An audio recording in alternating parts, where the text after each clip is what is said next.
Guys, ഞങ്ങളുടെ വീടിൻ്റെ മുറ്റത്ത് കണ്ടൊരു ഐറ്റം ഞാൻ കാണിച്ചു തരാം. തലയില്ലാത്തൊരു രൂപമാണ്. ചേരയാണോ എന്താണെന്ന് അറിയത്തില്ല. എന്തായാലും നിങ്ങളൊന്ന് കമൻറ്റ് ചെയ്യുക. ഗായ്സ്, ഈ കാണുന്നതാണ് തലയില്ലാത്ത രൂപം. എന്താണെന്ന് അറിയത്തില്ല. ഇതിൻ്റെ തല എന്തോ കടിച്ചെടുത്തുകൊണ്ട് പോയിട്ടുണ്ട്.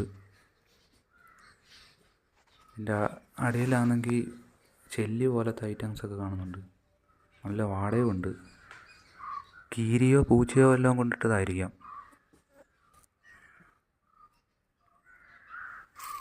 എന്തുവായാലും ഇതിനെ കൊണ്ടുപോയി കുഴിച്ചിട്ടേക്കാം.